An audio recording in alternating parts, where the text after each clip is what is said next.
بالحق بشيرا ونذيرا وداعيا إلى الله بإذنه وسراجا منيرا أما بعد فأعوذ بالله من الشيطان الرجيم بسم الله الرحمن الرحيم النبي أولى بالمؤمنين من أنفسهم وأزواجه أمهاتهم صدق الله مولانا العظيم وبلغنا رسوله النبي الأمين الكريم ونحن على ذلك لمن الشاهدين والشاكرين والحمد لله رب العالمين. بڑی محبت سے درود و سلام. الصلاۃ والسلام علیک یا سیدی یا رسول اللہ وعلی آلک واصحابک سیدی یا حبیب اللہ. الصلاۃ والسلام علیک یا شفیع المذنبین وعلی آلک واصحابک یا رحمت العاشقین. گرامی قدر معزز سامعین و حاضرین حضرات، السلام علیکم ورحمۃ اللہ وبرکاتہ. آج کا خطبہ جمعۃ المبارک رمضان المبارک کا دوسرا جمعہ ہے، اور اس میں آج کے موضوع کے حوالے سے عرض کر دوں کہ حضرت ام المومنین سیدہ خدیجہ الکبریٰ رضی اللہ تعالی عنہ کے حوالے سے گزارشات کی جائیں گی. 10 رمضان مبارک کو آپ کا یوم وصال ہے. حضرت سیدہ خدیجہ الکبریٰ کی گفتگو موضوع شروع کرنے سے پہلے بنیادی باتیں ایک دو عرض کرنی ہیں. اللہ فرماتا ہے النبی اولا بالمؤمنین من انفسہم.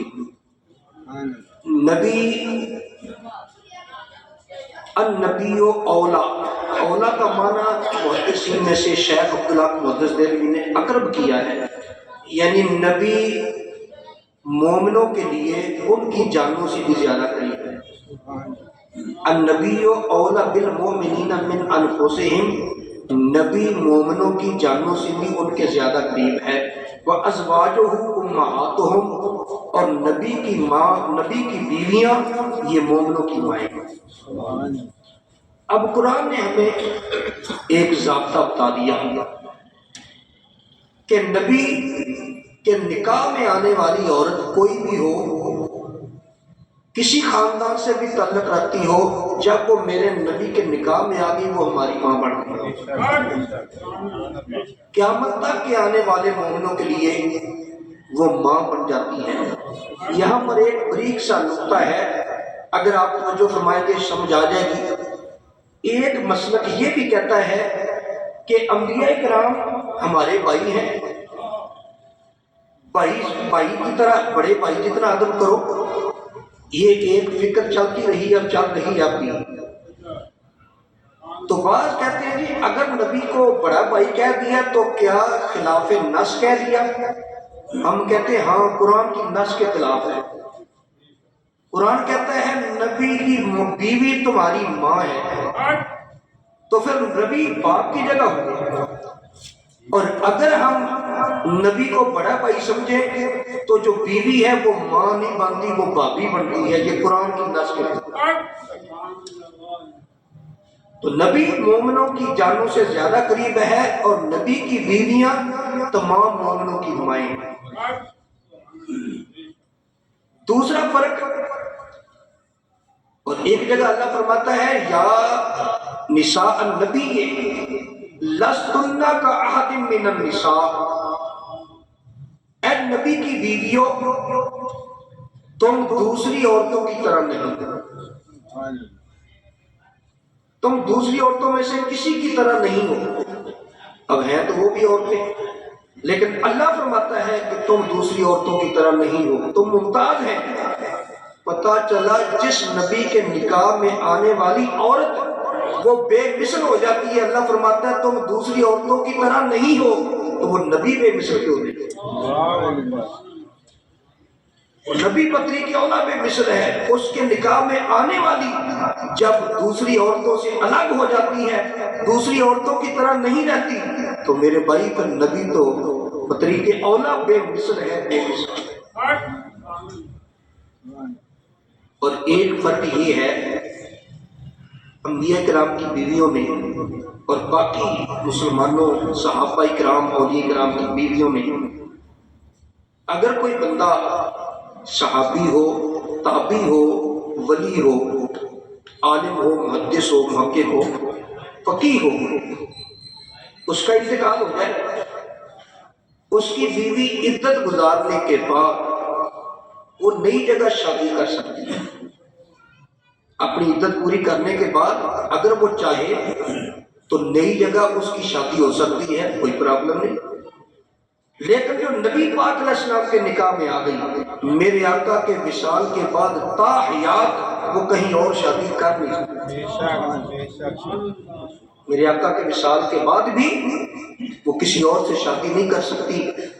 علماء نے اس کی 2 وجہ بیان کی ہیں۔ ایک تو وجہ یہ بیان کی کہ نبی پاک علیہ السلام نے فرمایا ان اللہ حرم علی الارض ان تاکل اجساد الانبیاء ونبی اللہ حی یرزق، اللہ نے زمین پر حرام کر دیا ہے کہ وہ نبیوں کے جسموں کو کھائے، اللہ کے نبی قبروں میں زندہ ہیں اور ان کو رزق بھی دیا جاتا ہے۔ سبحان اللہ۔ تو جب وہ زندہ ہیں تو پھر یہ اور جگہ انکار کر نہیں سکتا، ایک وجہ یہ ہے۔ دوسری وجہ علماء نے یہ بیان کی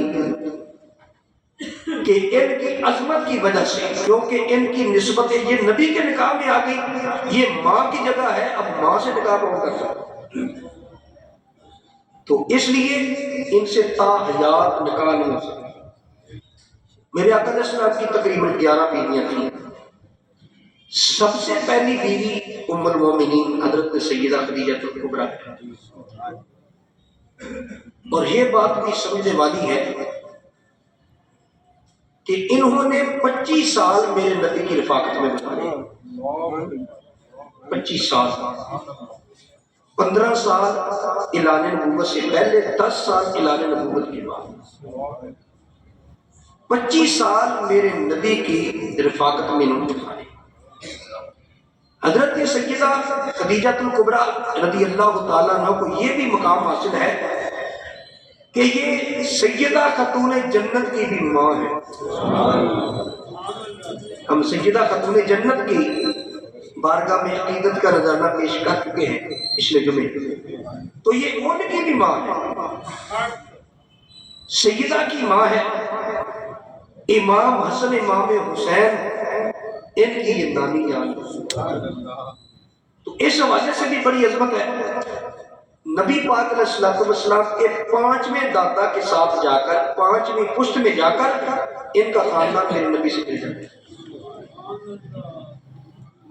اور پھر حضرت سیدہ خدیجہ کبریٰ رضی اللہ تعالی عنہا، سب بیویوں سے زیادہ وقت نبی علیہ السلام کی خدمت میں ان کو ملا، 25 سال کسی اور بیوی نے نہیں ملا، تھوڑا تھوڑا وقت ملا ہے۔ مدنی کریم صلی اللہ تعالی علیہ وسلم کی اس پیاری رفیقہ حیات کو یہ بھی اعزاز حاصل ہے کہ میرے نبی کی ساری اولاد سوائے آپ کے ایک بیٹے ابراہیم کے، وہ ساری سیدہ خدیجہ کبریٰ کی پتنیاں تھیں۔ اس حوالے سے بھی عظمت کی حامل ہے۔ نبی اکرم صلی اللہ تعالی علیہ وسلم کے ساتھ ان کا نکاح کیسے ہوا، شادی کا سبب کیا پڑا، بنیاد کیا تھی، یہ بات آج بھی ہم کہتے ہیں۔ نبی پاک علیہ السلام نے فرمایا تم عورتوں سے شادی کرتے ہو حسن و جمال کی وجہ سے، مال کی وجہ سے، نسب حسب کی وجہ سے، فرمایا اور دین کی وجہ سے، فرمایا دین کو ترجیح دو، عقیدے کو ترجیح دو، اس کا عقیدہ ٹھیک ہونا چاہیے۔ تو مدنی کریم صلی اللہ تعالی علیہ وسلم نے جس عورت سے سب سے پہلی شادی کی اس کا نام سیدہ خدیجہ الکبریٰ ہے۔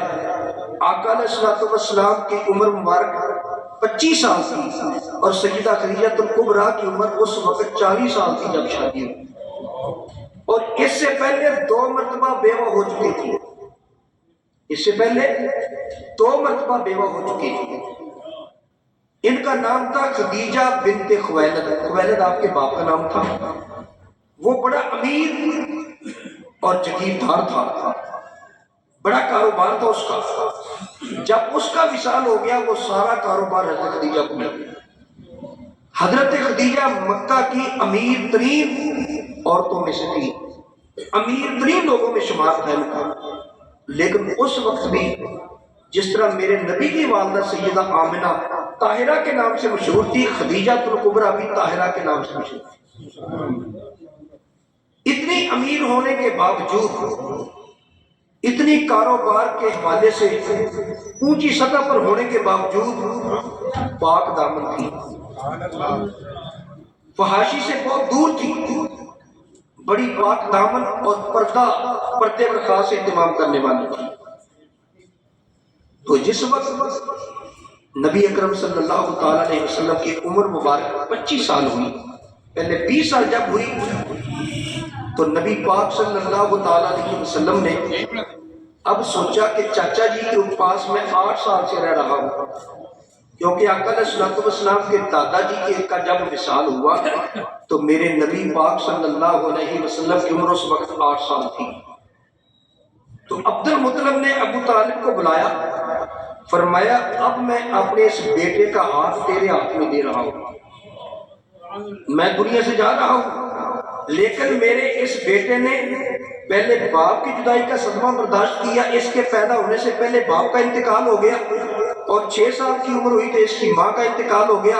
اب میں کفالت میں لے چکا تھا، لیکن اب میرا آخری وقت آ گیا، دیکھنا اس کو پریشان نہ ہونا۔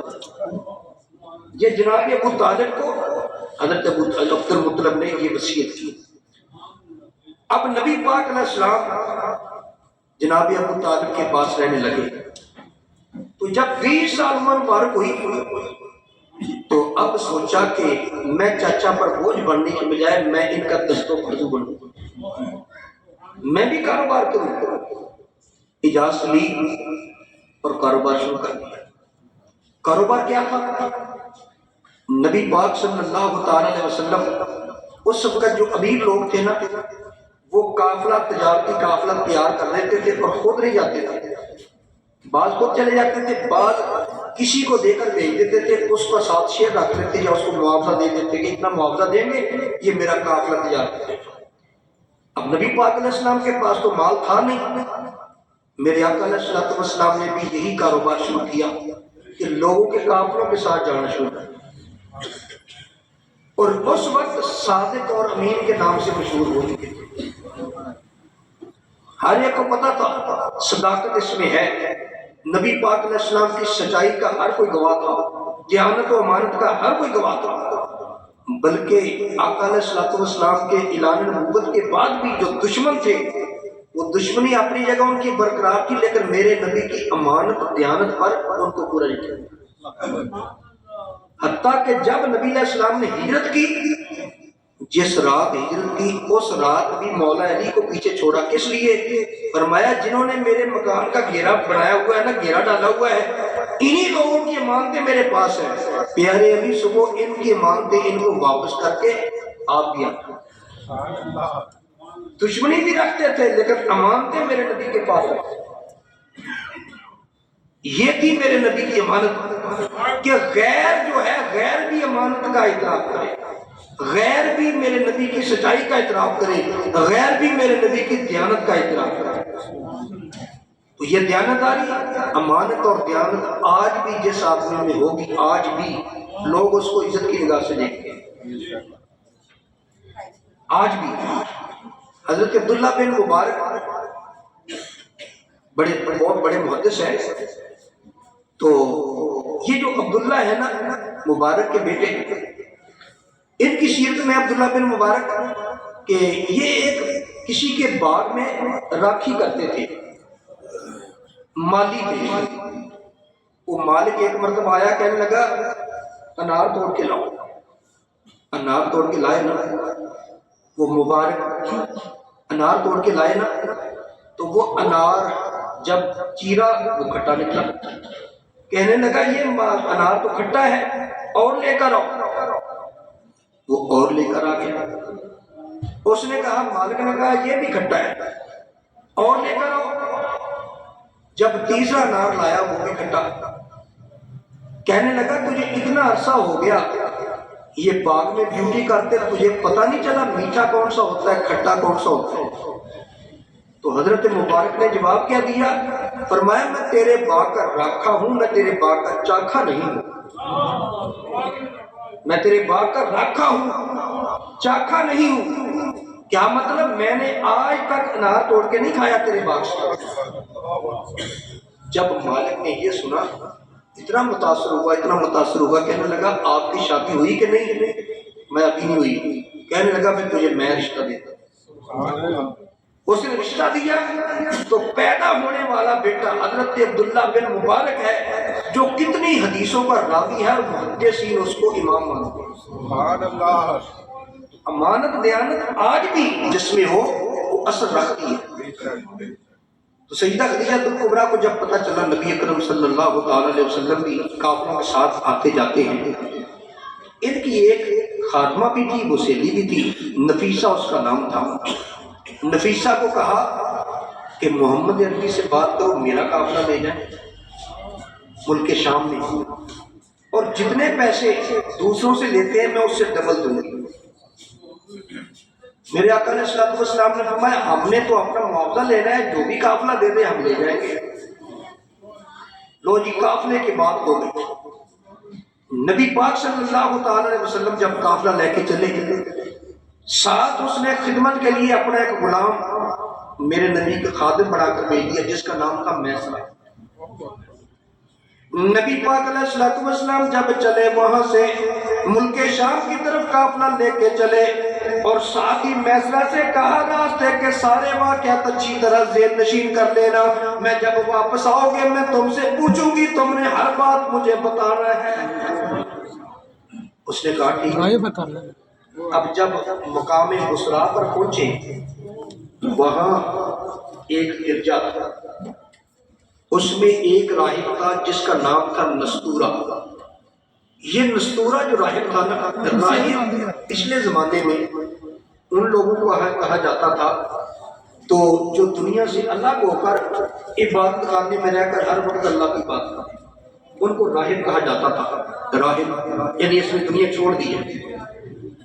تو اس زمانے میں وہاں راہب تھا عیسائی، بڑا عالم تھا.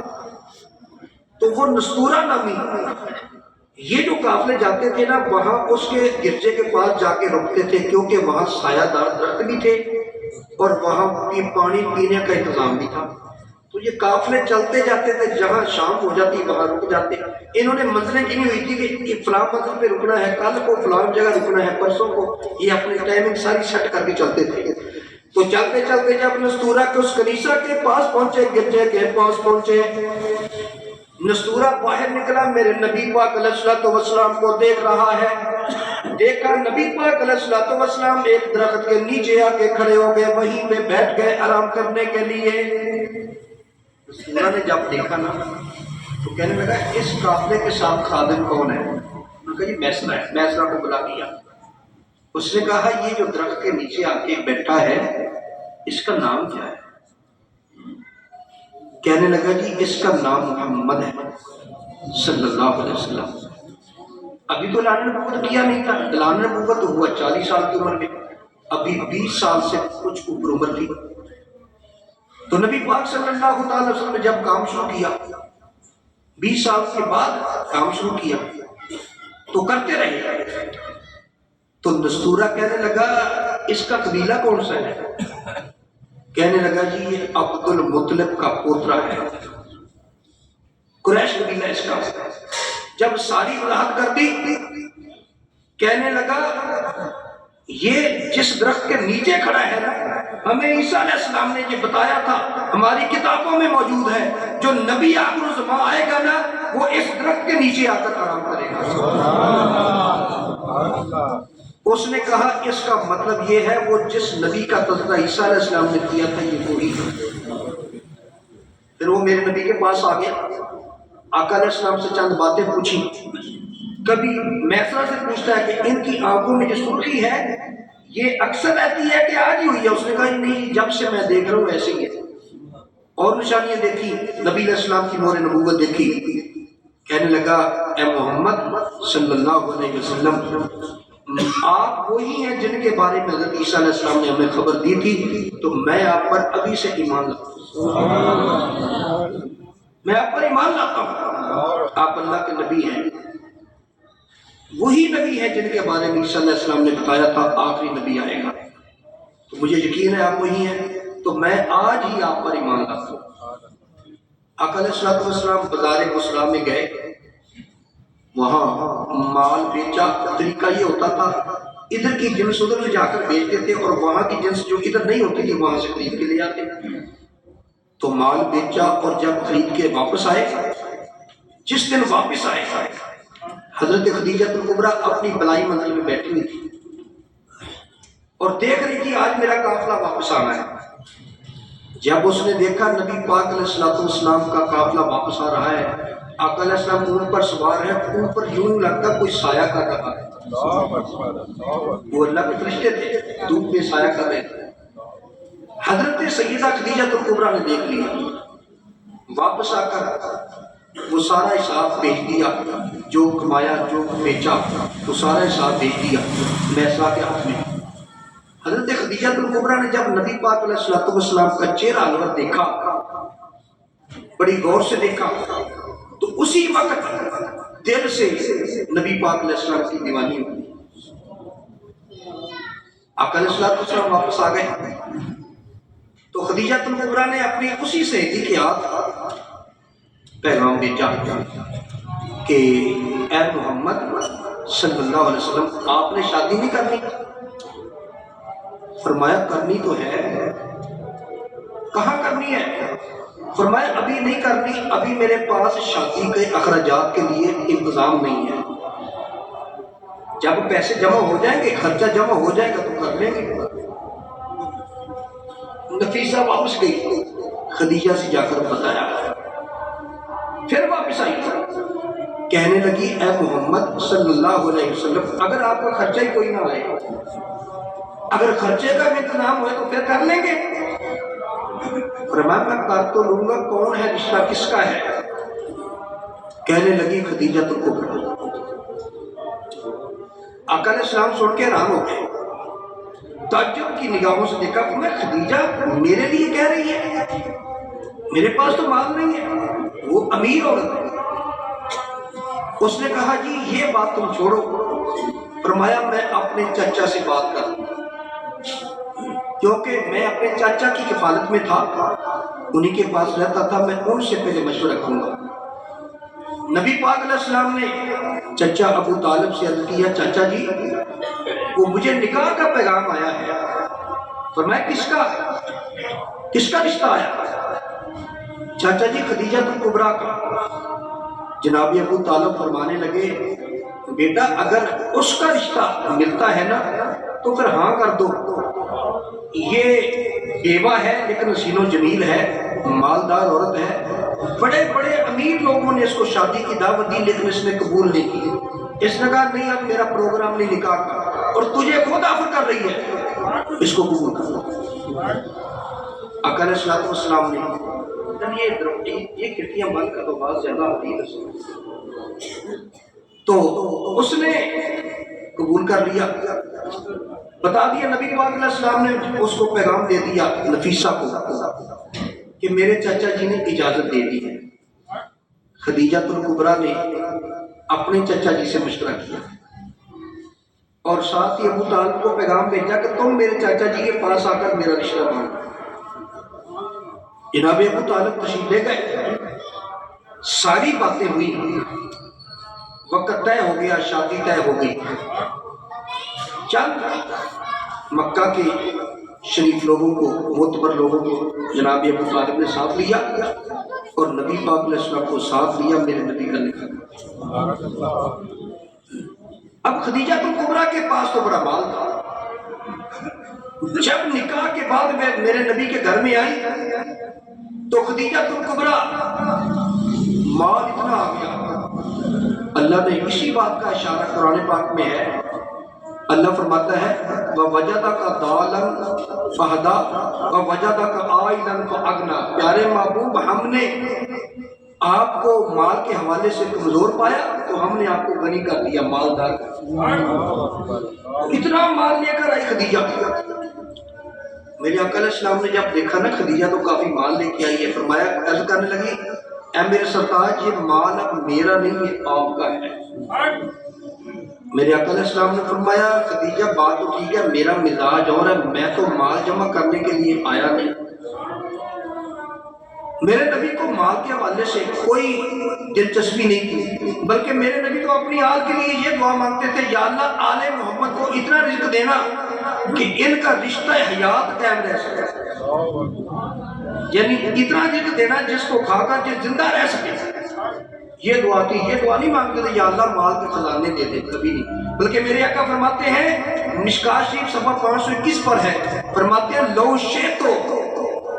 شئت لصارت معی جبال الذھب، اگر میں مال اکٹھا کرنا ہوتا تو میں پہاڑوں کو حکم دیتا تو پہاڑ میرے ساتھ سونے کے بڑھ بڑھ کے چل پڑے، لیکن مال جمع کرنے کے لیے میں آیا نہیں۔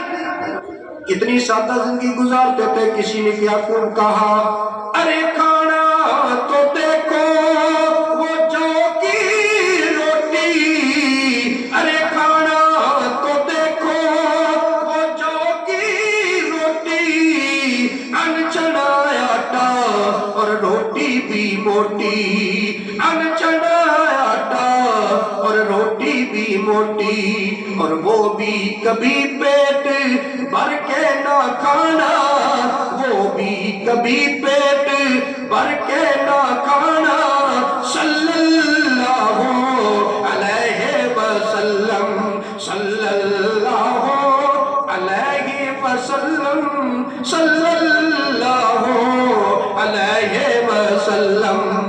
نعرہ تکبیر، نعرہ رسالت، نعرہ حیدری، نعرہ غوثیہ، تاجدار ختم نبوت، تاجدار ختم نبوت، تاجدار ختم نبوت۔ حضرت سیدہ خدیجہ کبریٰ نے عرض کیا، میرے سرتاج یہ مال آپ کا ہے، چاہو رکھ لو چاہو خرچ کر دو۔ آقا علیہ السلام اعلان نبوت سے پہلے بھی آپ کی طبیعت یہ تھی، نمازیں تو فرض ہوئی ہیں معراج کی رات، لیکن اس سے پہلے بھی نفلی عبادت کرتے تھے، نوافل پڑھتے رہتے تھے۔ نبی پاک صلی اللہ تعالی علیہ وسلم اسی طرح اگر موقع ملتا تو خرچ بھی اللہ کی راہ میں کرتے تھے۔ تو فرمایا خدیجہ اگر تم کہو میں سارا مال اللہ کی راہ میں خرچ کر دوں، اس نے کہا کر دو، مال خرچ کر دیا۔ اب خدیجہ کبریٰ میرے نبی کے ساتھ ہے، وقت گزرتا گیا، جب عمر مبارک 40 سال ہوئی، آقا علیہ السلام اکثر غار حرا میں چلے جاتے، وہاں جا کے اللہ کی بات کرتے تنہائی میں۔ جب 40 سال عمر مبارک ہوئی تو عبادت کر رہے تھے، نوافل پڑھ رہے تھے، اللہ کی عبادت میں مصروف تھے کہ جبریل امین تشریف لے آئے، حاضر خدمت ہو گئے، یا رسول اللہ، نبی علیہ السلام سے آ کے سلام کیا اور کہنے لگے اقرا، پڑھیے۔ فرمایا ما انا بقارئ، میں پڑھنے والا نہیں ہوں۔ وہ پھر کہتا ہے اقرا، پڑھیے۔ فرمایا ما انا بقارئ، 3 مرتبہ کہا، پھر کہا اقرا بسم ربک الذی خلق، اللہ کے نام پر پڑھو جس نے مخلوق کو پیدا۔ اب آپ نے پڑھنا شروع کر دیا تو پڑھا، ساتھ ہی جبریل نے پیغام دیا، وہ پہلی وحی تھی میرے نبی پر، پہلی وحی تھی، اس کا بوجھ کافی تھا۔